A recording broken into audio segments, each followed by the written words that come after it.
Launch ভ্রমণ। লঞ্চে যদি আপনি ভ্রমণ করতে চান কিংবা লঞ্চে কোথাও যদি যেতে চান, তাহলে অবশ্যই আপনাকে দুইটা জায়গায় যেতে হবে। কারণ সব জায়গায় তো লঞ্চ পাওয়া যাবে না। লঞ্চ শুধুমাত্র এই দুইটা সাইডেই পাওয়া যায়।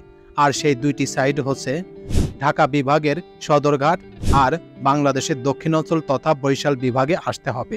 এই দুই জায়গা থেকেই বর্তমান লঞ্চ যাওয়া আসা করে। তো আজকে এই লঞ্চের ভ্রমণ সম্পর্কে কোনো কথা বলবো না, লঞ্চের ভিতরে কি পরিবেশ সেটার কথা বলবো না। আজকে কথা বলবো লঞ্চের অস্তিত্বের সংকট, অর্থাৎ লঞ্চে এখন যাত্রী হয় না। আর এই যাত্রী না হওয়ার কারণে লঞ্চ মালিকরা এখন লসের মুখে পড়েছে, ব্যবসায় অনেক ক্ষতি হচ্ছে। আর এই কারণে লঞ্চ ব্যবসায়ীরা বর্তমান এই ব্যবসা ছেড়ে অন্য ব্যবসায় চলে যাচ্ছে। বড় বড় লঞ্চ কেটে অন্য ব্যবসায় তারা চলে যাচ্ছে। আসলে কি কারণে লঞ্চে যাত্রী হচ্ছে না আর কেনই বা এই ব্যবসায় লস হচ্ছে, সেই বিষয়ের উপর কিছু তথ্য, এছাড়া লঞ্চের ইতিহাস কবে, অর্থাৎ বাংলাদেশে কবে এই লঞ্চ যাত্রা শুরু হয় সেটার ইতিহাস এখন আপনাদের সামনে শেয়ার করব। তো চলুন মূল প্রতিবেদনে চলে যাওয়া যাক।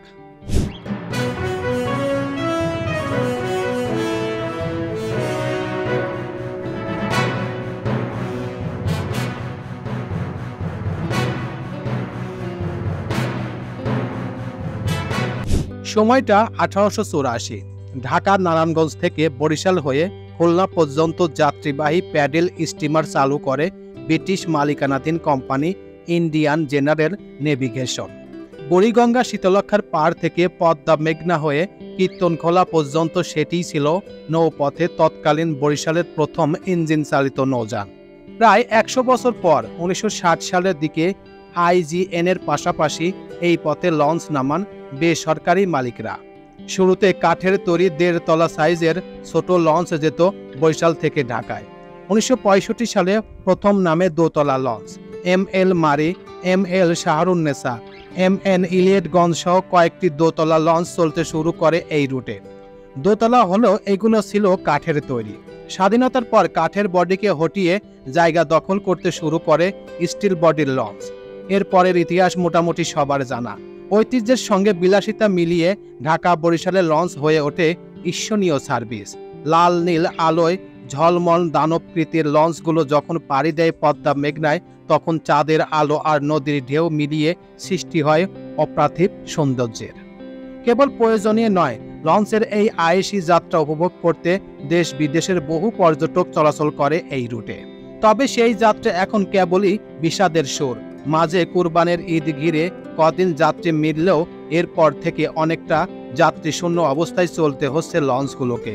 স্বপ্নের পদ্মা সেতু চালু হওয়ার পর থেকে সৃষ্টি হয়েছে এই পরিস্থিতি।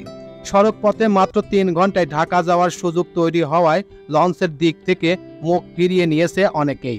এখন শুধু ডেকই নয়, কেবিন পর্যন্ত খালি নিয়ে চলতে হচ্ছে লঞ্চগুলোকে। এই অবস্থায় আর কতদিন চলতে পারবে লঞ্চ, সেটি এখন ভাবনার বিষয়। দিন রাত মিলিয়ে ঢাকা বরিশাল রুটে চলাচল করত 25টি লঞ্চ। এর মধ্যে ক্যাটমেরিন ওয়াটারবাস টাইপের গ্রিন লাইন, অ্যাডভেঞ্চার 5 এবং MV রাজারহাট সি চলত দিনের বেলা। বাকি 22টি লঞ্চের যাতায়াত কেবলই রাতে। যাত্রী সংকটের কারণে অ্যাডভেঞ্চার আর রাজারহাট সি চলাচল বন্ধ হয়ে গেছে বহু আগে। সর্বশেষ গত সপ্তাহে ওয়াটারবাস সার্ভিস বন্ধের ঘোষণা দেয় গ্রিন লাইন। দিবা সার্ভিসের মতো এখন পর্যন্ত বন্ধের ঘোষণা না দিলেও যাত্রী সংকটে অনেকটাই ধুকে ধুকে চলছে রাত্রিকালীন লঞ্চগুলো। সূর্য ডোবার সঙ্গে সঙ্গে কীর্তনখোলার তীরে যে লঞ্চ ঘাটে শুরু হতো দিনের ব্যস্ততা আর অগণিত মানুষের ভিড়, সেখানে এখন যেন খা খা শূন্যতা। কলম্যানের গগনবিদারী চিৎকার আর লঞ্চগুলোর চোখ বাঁধানো আলোকসজ্জা ফিকে হয়ে যাচ্ছে যাত্রী শূন্যতায়। পরিচয় গোপন রাখার শর্তে কয়েকটি লঞ্চের কর্মচারীরা জানান, ঢাকা বরিশাল রাউন্ড ট্রিপে একটি লঞ্চের জ্বালানি দরকার হয় প্রায় 6 লাখ টাকার। এর সঙ্গে আনুষঙ্গিক মিলিয়ে মোট খরচ হয় প্রায় 6.5 লাখ টাকা। হিসেব অনুযায়ী কেবল কেবিন পূর্ণ থাকলে একটি লঞ্চ রাউন্ড ট্রিপে 6 লাখ টাকা আয় করতে পারে। এরপর ডেকে 1000 খানেক করে যাত্রী হলে মোটামুটি 5 লাখ টাকা লাভ থাকে মালিকের। কিন্তু গত 26শে জুন পদ্মা সেতু চালু হওয়ার পরে ডেক যেমন শূন্যই থাকছে, তেমনি কেবিনগুলো পূর্ণ হচ্ছে না। মাঝে ঈদের আগে পরে কদিন যাত্রী হলেও এরপর থেকে আবার সেই অবস্থা।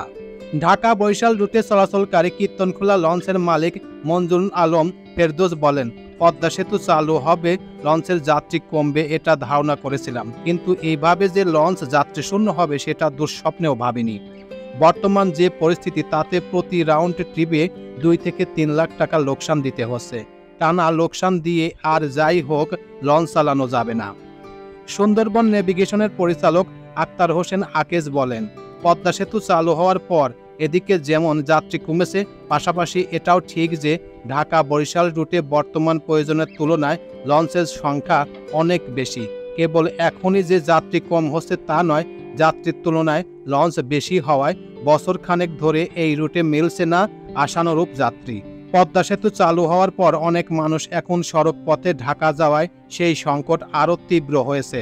লঞ্চ কমিয়ে কিংবা রোটেশন করার পাশাপাশি যাত্রী সেবা বৃদ্ধি সহ প্রয়োজনীয় ব্যবস্থা নিলে এই সংকট হয়তো থাকবে না। বরিশাল নাগরিক সমাজের সদস্য সচিব ডক্টর মিজানুর রহমান বলেন, পদ্মা সেতু চালু হলে লঞ্চের যাত্রী কমবে, এটা অনেক আগে থেকেই বলে আসছি। লঞ্চ মালিকদের উচিত ছিল আরও আগে থেকে এই সংকট মোকাবেলার প্রস্তুত নেওয়া। মানুষ এখন কম সময় এবং কম খরচে গন্তব্যে পৌঁছাতে চায়। 1974 সালে বরিশাল ঢাকা রুটে চলত সি ট্রাক সার্ভিস। 3 ইঞ্জিনের সি ট্রাক মাত্র 4 ঘন্টায় পৌঁছে দিত গন্তব্যে। সময়ের ব্যবধানে লঞ্চগুলো আইসি বিলাসী হলেও 74-এর তুলনায় কমেছে তাদের গতি। এই রুটে যখন বে ক্রুজ চলত তারাও তো 4 ঘন্টায় ঢাকা যেত। সড়ক পথে সময় কম লাগলেও পদে পদে রয়েছে দুর্ঘটনার সংখ্যা। লঞ্চ মালিকদের নতুন করে ভাবতে হবে, গতি বাড়িয়ে কম সময়ে মানুষকে পৌঁছে দিতে হবে ঢাকায়। আজ থেকে 48 বছর আগে যেটা সম্ভব ছিল সেটা এখন কেন নয়? সেই সঙ্গে প্রতিযোগিতায় টিকে থাকতে ভাড়া কমানোর পাশাপাশি মান বাড়াতে হবে যাত্রী সেবার। সেই রকমটা করতে পারলে নৌপথেও দিন রাত 24 ঘন্টা চলতে পারবে লঞ্চ। লঞ্চের গতি বাড়ানো কিংবা সেবার মান বৃদ্ধি প্রশ্নে এখন পর্যন্ত দৃশ্যমান কোনো উদ্যোগ নেওয়া না হলেও এরই মধ্যে অবশ্য ভাড়া কমিয়েছে ঢাকা বরিশাল রুটের সিংহভাগ লঞ্চ। 3 তলা বিশিষ্ট লঞ্চের ডেকের ভাড়া 350 থেকে কমিয়ে করা হয়েছে 200 টাকা। 4 তলা লঞ্চগুলোর ক্ষেত্রে 100 টাকা ভাড়া কম নেওয়া হচ্ছে। একইভাবে কমেছে ভিআইপি, বিজনেস ক্লাস, কেবিন এবং সোফার ভাড়া। এফবিসিআর পরিচালক নিজাম শিপিং লাইসেন্স মালিকের নিজাম উদ্দিন বলেন, টিকে থাকতে সব রকম ব্যবস্থায় নিচ্ছি আমরা। করোনায় ক্ষতিগ্রস্ত হয়েছে লঞ্চ শিল্প, সব সেক্টর প্রণোদনা পেলেও আমরা পাইনি। প্রতিটি মালিকের কোটি কোটি টাকা ব্যাংক লোন রয়েছে। লঞ্চ না চললে এই লোন পরিশোধ করবে কিভাবে? এখন ভাবছি রোটেশন চালুর কথা। সব লঞ্চ না চালিয়ে কিছু লঞ্চ বসিয়ে রাখা, এটা হলে মালিকের লোকসানের হাত থেকে বাঁচবে। কেন্দ্রীয় লঞ্চ মালিক সমিতির সভাপতি সুন্দরবন নেভিগেশনের মালিক সাইদুর রহমান পিন্টু বলেন, পদ্মা সেতু চালু হওয়ার পর 5 থেকে 6 মাস এভাবেই যাবে, এটা তো আমরা শুরু থেকেই ভেবে আসছি। আমার অভিজ্ঞতা বলে ঢাকা বরিশাল রুটের লঞ্চ কখনো গুরুত্ব হারাবে না, কিন্তু যাত্রী কমবে ঠিক, কিন্তু লঞ্চ বন্ধ হওয়ার মতো অবস্থা হবে না। 2-3 বছর অপেক্ষা করুন, দেখবেন সব ঠিক হয়ে গেছে। নতুন বউ পদ্মা সেতু দেখার আগ্রহ পোড়ালেই বেশিরভাগ আবার ফিরবে এই লঞ্চে।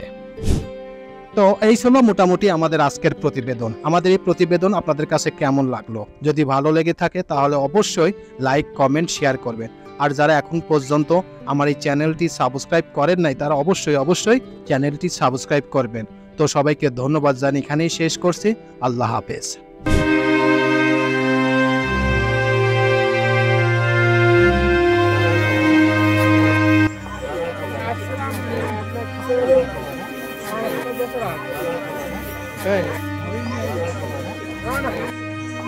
আমি 2015 সালে আসছিলাম।